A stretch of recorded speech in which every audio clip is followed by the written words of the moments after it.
Good morning guys. Muta taron kay. Grabe napakalamig dito sa probinsya namin. So may sinulat talaga ko dito. Dili na pwede makautang kung maabtan og duha ka bulan ang utang. So it means kung sa Tagalog pa guys, hindi na siya pwede makautang kung makaabot ng 2 buwan yung utang. So ano siya, pang long time na siya na hindi na siya pwede makautang sa tindahan. Yan yung policy ko dito sa tindahan. Andito yung mama ko guys, kusmod ka sa guys.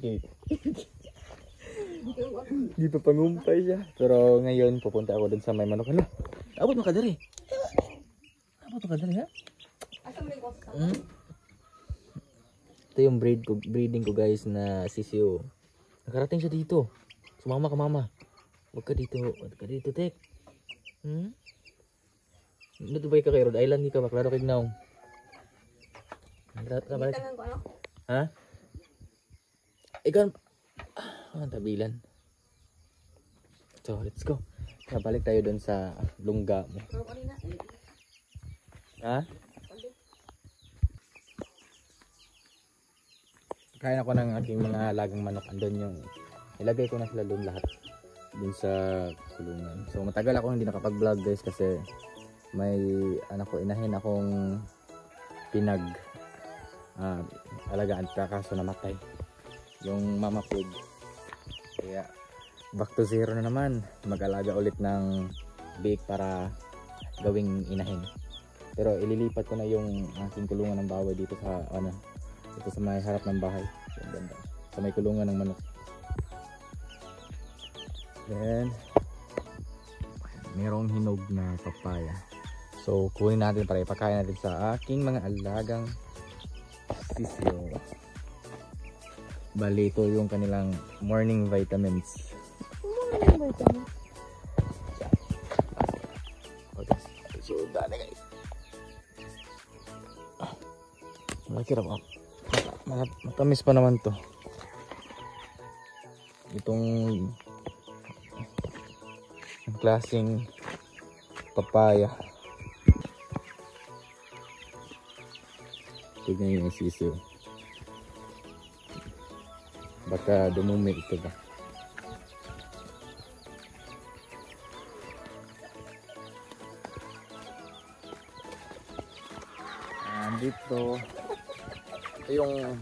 Dito yung kulungan ng mga manok. Pero makalabas naman sila kasi pinapayaan ko na lang na makalabas. Andito sila. Yung mga breeding ko. Buti hindi kinain ito ng asa. So dito nilibing si Mama Pig. Diyan nilibing.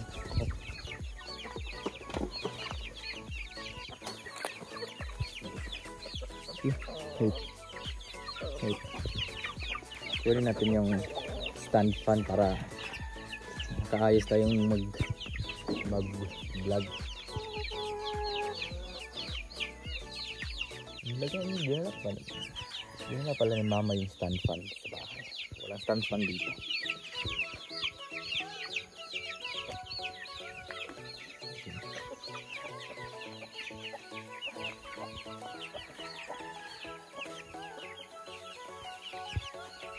Kasi dati dito din namatay si Baby, diba? Naalala niyo yung first inahin ko na si Baby dito din namatay.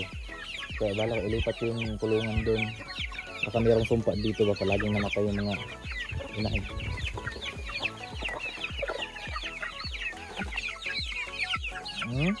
Gutom na yung mga alaga kong sisiyo. Oh, ito ba?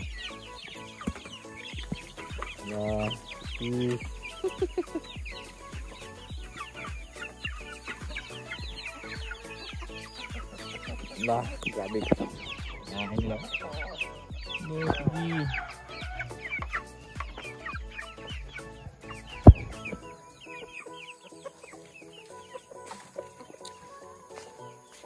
Tapos dito yung kambing ni mama.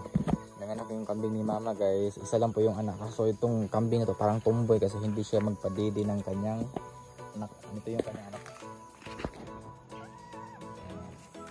Tapos dito ako matulog. May duyan ako dito. Tapos si mama dito naman sa loob. So at saka andito yung mga beak. Hello beak. silang mama. So kaya binilhan ko na lang sila ng gatas.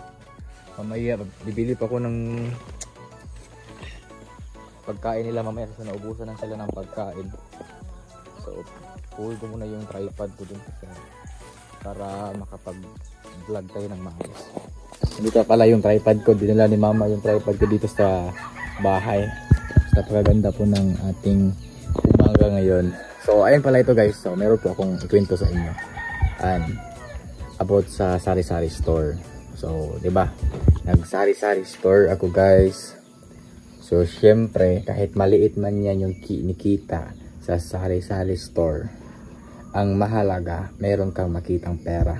Ang pag sari-sari store kasi napaka-ano guys, medyo may napaka-stressful niya. Kasi kung bakit ko ba nasabi na napaka-stressful, unang-una mayroon talagang umutang sa sari-sari store. So sa akin kasi magpautang ako sa mga taong marunong magbayad. Tapos yung iba naman, yung hindi ko pa masyadong nakilala, nakilala ko naman, kaso nung una dati marunong sila magbayad. Tapos habang tumatagal hindi na sila marunong magbayad. Saka yun yung talagang pinakaayaw ko. Bahala na kung sabihin nila ang pangit ng ugali ko, pero isipin din nila negosyo yan. At saka hindi ko yan pinupulot yung pera para ipuhunan dyan sa tindahan. Kapag maganda yung pakikaayos mo sa akin, maganda yung pakikaayos, maganda din yung pakikaayos ko sa'yo. Ganun lang yan guys, no? Kasi yung iba kasi parang yung tinatawag na abusada. Yan yung pinaka number one na kaya ko talaga sa ugali ng ganyang tao, kasi galit na galit ako sa ganyan. No, ako din kasi guys, meron akong utang, no? Nung nagsimula pa akong nagtrabaho sa aking ante. Yun, malaki-laki din yun. Siguro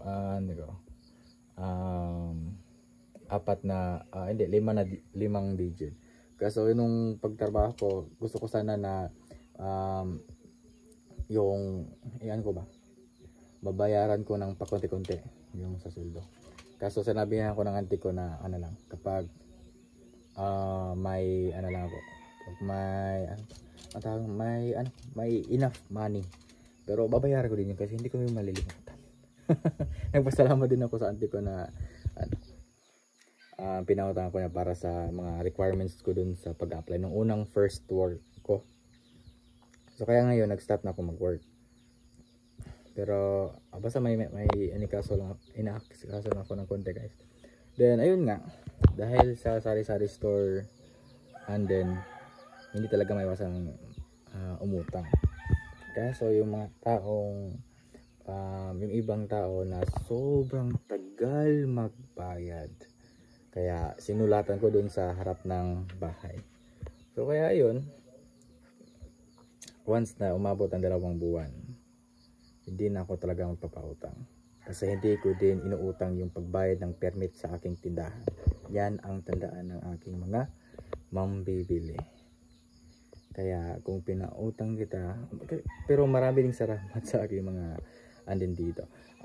May mga kapitbahay ako na napakagaling magbayad ng utang. Hindi ko sinisingil pero magbayad talaga. Pero yung iba, kasi ako kasi guys, hindi talaga ako sumisingil ng utang, no? Kung tao ka pa, kung hindi ka pa hayop, marunong kang maisipan mo pang na meron ka talagang utang, hindi mo malilimutan, no? Kaya ayun, yan lang yung payo ko. Kung meron mang manood dito na sa taga-amin, basta hindi talaga ako maningil ng utang, no? Kung tao ka pa or hindi ka pa hayop, hindi mo nalilimutan yung utang mo.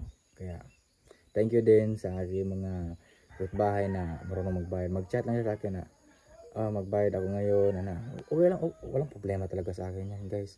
Kaya maraming salamat din sa mga taong ganyang ugali na marunong talaga magbayad ng utang. Kaya hindi ko talaga dinalawang isip na pautangin ulit kasi marunong magbayad. Pero yung iba na matigas magbayad ng utang, pasensyahin na po tayo guys. Kaya, no. Kasi yan yung pinaka number 1 na hindi ko talaga basta hindi ko gusto yung ganyang tao ugali. So anyway, pupunta na tayo dun sa manukan.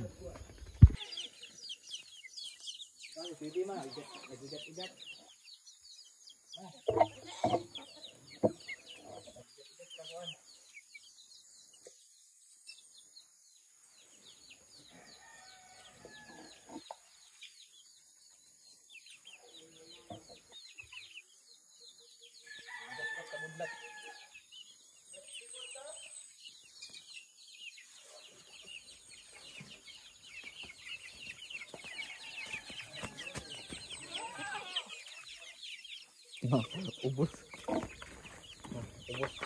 talaga nila yung pagkain nila, guys.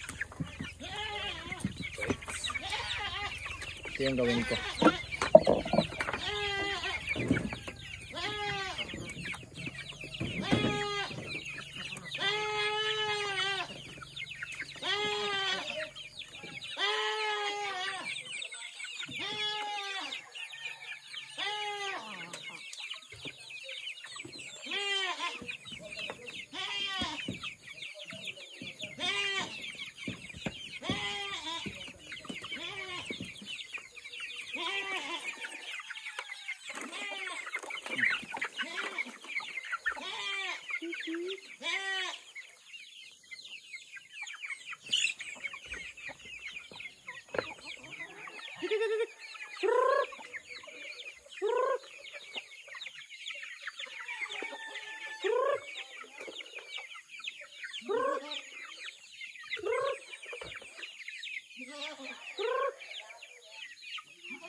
So ito siya, guys, ay pabo. So ito lang talaga yung lumaki na pabo, yung natuloy talagang nabuhay ba, kasi yung iba kinain ko ng aso.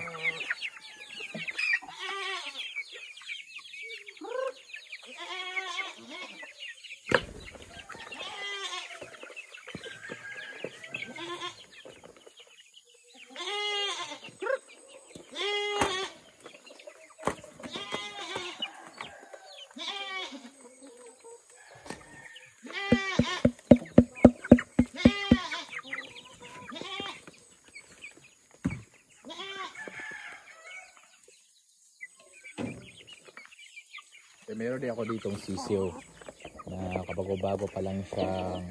Ay, hindi naman kabago-bago, yung pa lang siya, guys. Maliit pa talaga siya.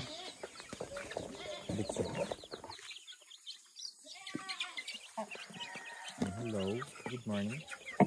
Good morning. Good morning.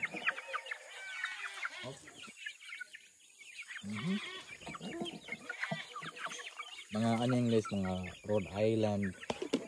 Mixed breed na yan sila, Rhode Island at saka Shamo chicken. Mahilig naman ako sa manok, guys, kasi yung pangtari lang, hindi ko mahilig sa pangtari. Yung mga mga iba't ibang breed ng mga manok, yung hilig ko lang. Yan.